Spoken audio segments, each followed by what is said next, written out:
The Sirens of Titan is the second novel in Kurt Vonnegut's body of work. This novel is more of a proper science fiction, following characters throughout the solar system, whether that's on Earth, Mars, Mercury, or Saturn's moon, Titan. Vonnegut returns to the theme of the meaning of life in this novel, but also takes on the question of free will. The novel uses sentimentality, irony, and dark humor to emphasize its themes. According to Vonnegut, he was able to put the novel together in one night. He was at a party where someone told him he ought to write another novel. So they went into the next room where he just verbally pieced together this book from the things that were around in his mind. And it shows. Now, if that's true, that explains everything about this messy, clumsy novel. Although it didn't initially sell well, it was a finalist for the 1960 Hugo Award for Best Novel, losing out to Starship Troopers by Robert Heinlein. The story follows Malachi Constant, the richest man in America, sometime after the Second Great Depression. Yikes. His journey takes him from Earth to Mars once his luck runs out. His father, Noel, had won big, and I mean big, on the stock market, creating the company Magnum Opus, until one day his son Malachi lost it all due to a number of embarrassing interactions at a get-together. He is easily persuaded by a letter from his dead father to take the next opportunity that comes his way. Coincidentally, people come to invite him to Mars to fight in a war against Earth. Sold! Another main character is Winston Niles Rumfoord, whose dog Kazakh trails along with him through the galaxy, almost as a wisp as they spiral through, only able to remain solid on Titan. They entered a chronosynclastic infundibulum, which is very difficult to say, which is a place where all different kinds of truths fit together. When this happens, he becomes aware of the past and the future. He predicts events that come true and establishes himself as the head of the Church of God, the utterly indifferent, to unite the planet after the failed Martian invasion, which was deliberate. On Titan, there is a lonely Tralfamador, our first sighting of one of these creatures. He is waiting for a part to repair his damaged spaceship. The Tralfamadorian is not what you might expect if you are familiar with Slaughterhouse-5.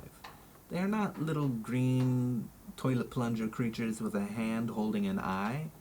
Salo, the Tralfamadorian, is an orange robot that's been on Titan for 200,000 years. The spacecraft is powered by the UWTB, Universal Will to Become. He has requested help from the Tralfamadorians, who have intricately planned out human history through their own manipulations so that humans create a civilization in order to produce the replacement part.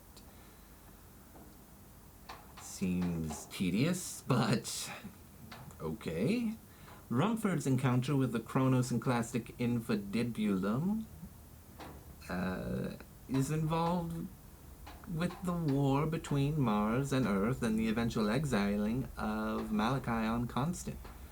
They were all manipulations via the UWTB. Great pieces of architecture throughout history serve as messages for Salo, such as the Great Wall of China or Stonehenge. The replacement part is a small strip of metal brought by Constant when he's exiled to Titan with his family. Unfortunately for Rumfoord and Kazakh, a sunspot disrupts the two during their spiral transportation, which leaves an argument between Rumfoord, Skip, and Salo unresolved. This causes Salo to disassemble himself. Malachi, along with his wife and son, are stranded. Malachi eventually reassembles Salo, and also he fixes the spaceship, and he's returned to Earth, only to die due to exposure in Indianapolis, Indiana, United States of America, waiting for a city bus where he experiences one last image put into his head by Salo of his old friend Stony. In Sirens of Titan, there are characters that are quite deterministic in their outlook, like Rumfoord, and those that believe in their own free will, though it comes from making choices in arbitrary ways. Noel Malachi's father was out of luck until one day he became a stock speculator and invested his money using the big... just...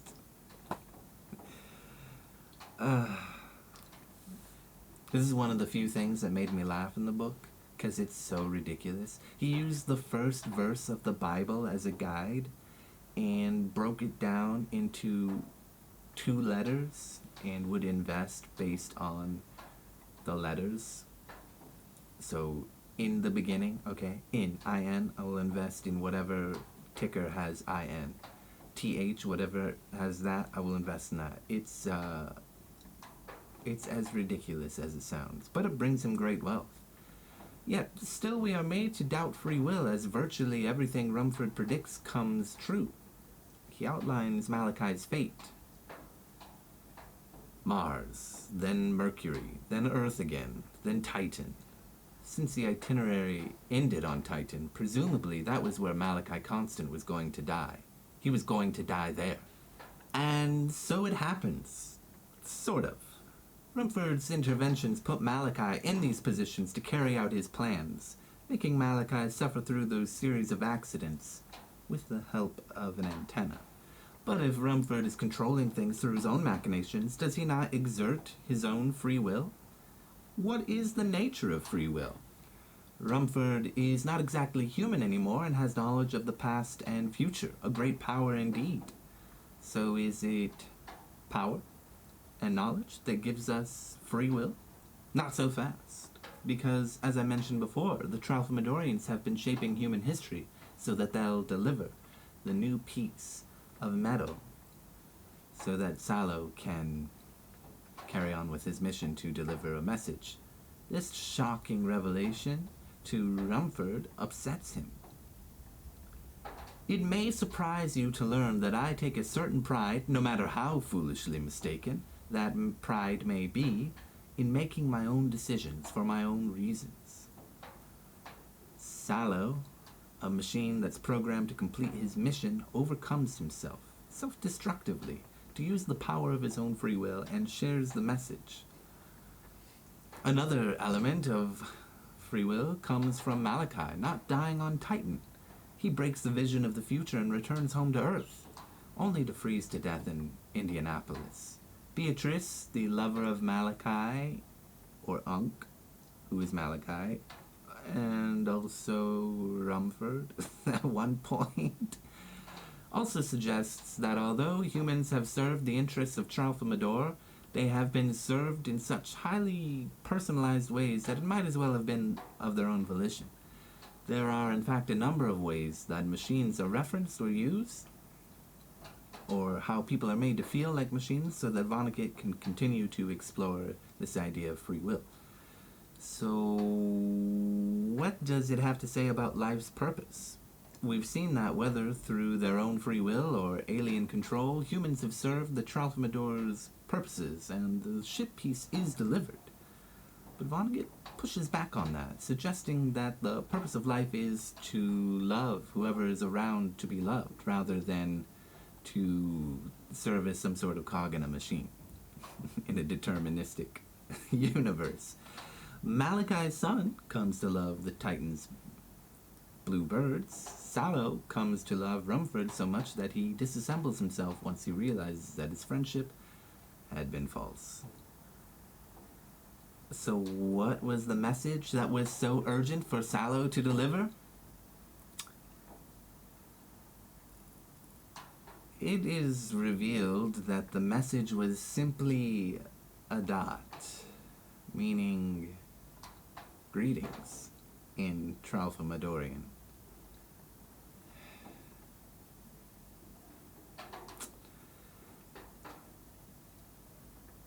This anticlimactic joke does nothing for me personally, but nothing to add to the, I hate it.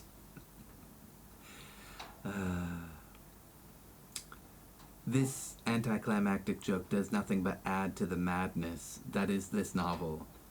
It's sloppy work that's all over the place in more ways than one, and my God, we're already 2 books into this project and I'm losing my mind. It is getting closer to the Vonnegut that people know and love, but it is ultimately a novel that is less put together than his debut novel, Player Piano, which is a better book than this one by far, though still lacking in some areas for me personally. If you enjoy Vonnegut's style and his sense of wacky satirical humor, maybe you'll enjoy it. But if not, spend your time and money elsewhere. Don't be like me. I was a victim of a series of chapters, as are we all.